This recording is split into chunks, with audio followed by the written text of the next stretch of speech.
साथियों, आज एक विषय न्यूनतम मजदूरी से जीवित मजदूरी तक, मिनिमम वेज से लिविंग वेज तक की चर्चा बहुत जोरों पर चल रही है।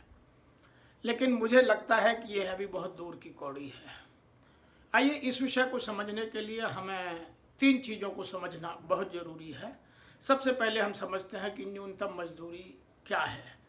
न्यूनतम मजदूरी पारिश्रम की वह न्यूनतम राशि है जिसको किसी भी व्यक्तिगत अनुबंध या सामूहिक समझौते द्वारा कम नहीं किया जा सकता, और यह श्रम की उत्पादकता और कौशल पर आधारित होती है। जैसे अनस्किल्ड की अलग वेज है, सेमी स्किल्ड की अलग मिनिमम वेज है, स्किल्ड की अलग है, क्लरिकल की अलग है।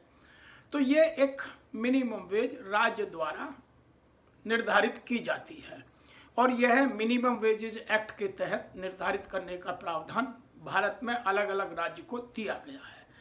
अब दूसरी चर्चा जिसकी हम सदैव करते हैं वह है लिविंग वेज।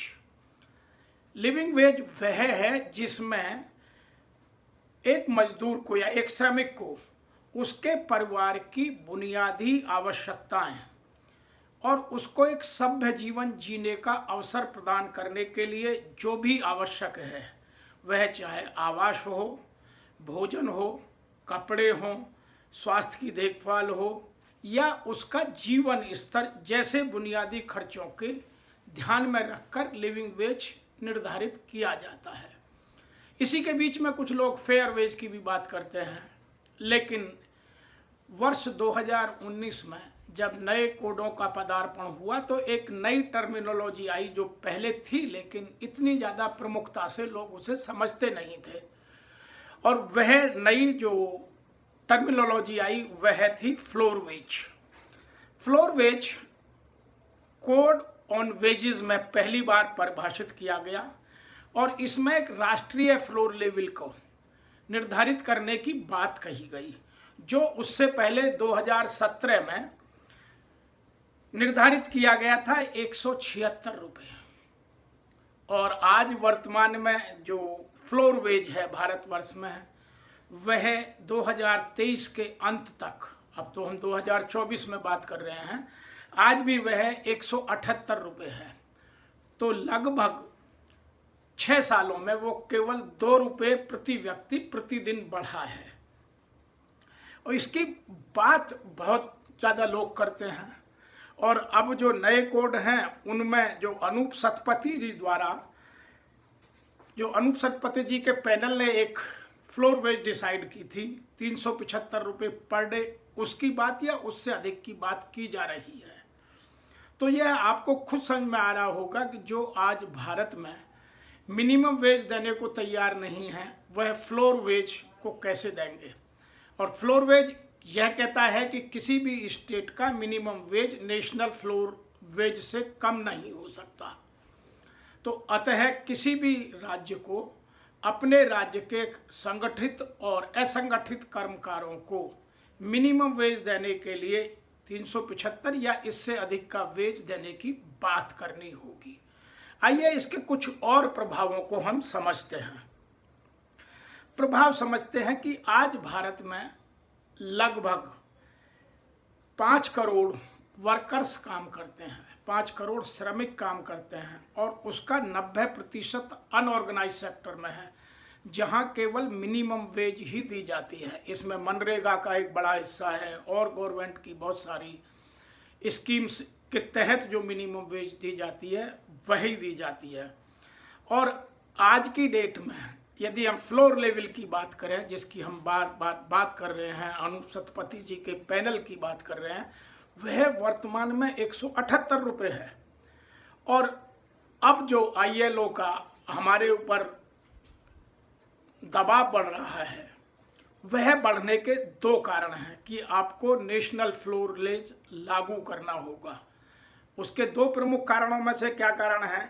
एक तो कारण यह है कि जो हमने सस्टेनेबल डेवलपमेंट गोल, जिसको SDG 12 कहते हैं, वह निर्धारित किया है। उसमें हमने यह निश्चित करने का प्रावधान किया है कि हम नेशनल फ्लोर वेज को लागू करेंगे। और उसकी बात हम कह रहे हैं कि हम जो नए कोड हैं उनके तहत इसको 2025 तक हर हाल में लागू कर देंगे। अब इसके पीछे का एक आंकड़ा भी समझिए, मैं क्यों कह रहा हूं कि यह अभी हमें दूर की कौड़ी लगती है।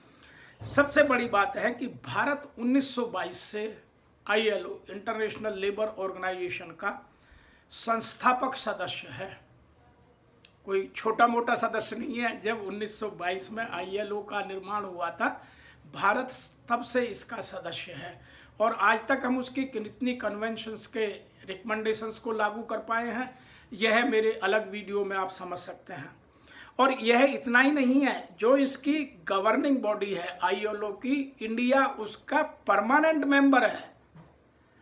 तब हम जो फ्लोर वेज है, नेशनल वेज फ्लोर की हम बात कर रहे हैं, उसको हम लागू करने के लिए 2025 के लिए एक पैनल बना रहे हैं, जो पिछले 6 सालों में केवल 2 रुपये प्रति व्यक्ति प्रति दिन के हिसाब से बढ़ा है। तो आप अब स्वयं समझ सकते हैं कि भारत में लिविंग वेज की कल्पना क्या कोरी कल्पना है या वास्तव में इसे कोई मूर्त रूप दिया जा सकता है।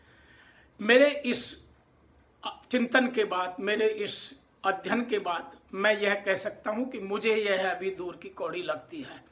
उसके 2 कारण मैं आपको फिर बोलता हूं। नंबर 1, भारत ILO का परमानेंट और फाउंडर मेंबर होने के बाद भी उसकी कन्वेंशंस को अभी तक लागू नहीं कर पाया है।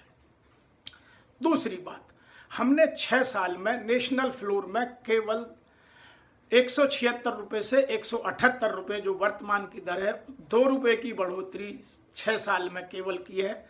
प्राइस इंडेक्स कहाँ से कहाँ पहुँच गया, यह किसी को बताने की आवश्यकता नहीं है। तीसरा जो एक प्रमुख कारण है वह यह भी है, जो सबसे ज़्यादा समझने का है, कि हमने कोड ऑन वेजेस सितंबर 2019 में पहली बार नोटिफाई कर लागू करने की प्रस्ताव की थी, जिसके रूल्स भी बन चुके, लगभग सभी स्टेटों ने उसके रूल्स बना दिए। लेकिन आज हम 30 मार्च 2024 तक भी उसे लागू नहीं कर पाए हैं। तो इससे लगता है कि हमारी सोच और जो हमारी कार्य करने की शैली है, उससे मुझे मिनिमम वेज से लिविंग वेज तक प्रत्येक वर्कर को या कर्मकार को देने की बात अभी दूर की कौड़ी लगती है। आज इतना ही, फिर शीघ्र मिलेंगे। तब तक के लिए आप हमें लिखिए और ये